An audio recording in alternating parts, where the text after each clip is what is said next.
Bonjour. Aujourd'hui, on va voir ce que l'on peut faire dans l'onglet Mon officine, juste ici.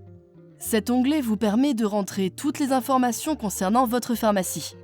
Ça demande de prendre un peu de temps la première fois et ensuite on met à jour régulièrement.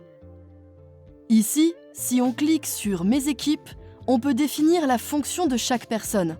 Pharmacien, préparateur, rayonniste, apprenti, ce que vous voulez. On va sur chaque personne et ici, on peut définir sa fonction.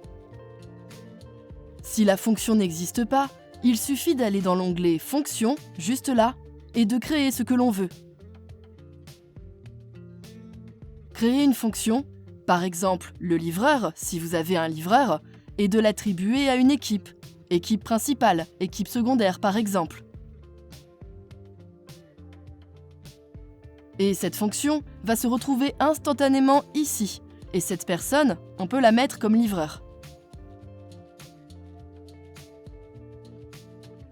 Ensuite, le statut permet de désactiver quelqu'un qui aurait quitté la pharmacie ou qui serait en congé maternité par exemple. Ici, on peut rendre la personne actif ou inactif. Le calendrier, juste là, c'est une fonction intéressante qui vous permet de créer une semaine type d'emploi du temps de la personne qui s'affiche automatiquement dans le planning. Ça vous permet donc de créer vos emplois du temps plutôt que de faire ça sur des tableaux Excel. Tout est intégré juste ici. Ensuite, pour aller plus loin et rentrer dans la qualité, ici, on a ce que l'on appelle la matrice des tâches qui correspond en fait à la fiche de poste de chacun des salariés. Pour attribuer ou retirer une tâche, il suffit de cliquer juste ici et ça nous permet d'avoir par salarié toutes les tâches qu'il est apte à effectuer.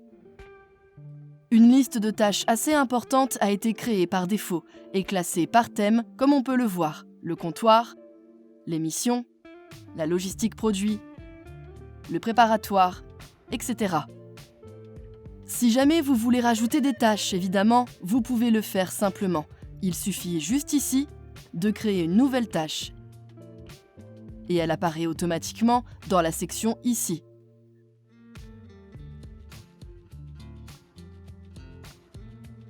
Vous n'avez plus qu'à l'attribuer à vos équipes. Enfin, le dernier onglet de cette section, Mon officine, est la grille de compétences qui vous permet de voir en un clin d'œil les compétences de chacun de vos salariés et de prévoir votre plan de formation en fonction de ce que vous voulez développer dans votre officine. Vous pouvez choisir par personne s'il est débutant, opérationnel ou expert sur telle ou telle fonction. Et en fonction de lui prévoir des formations pour le faire monter en compétences.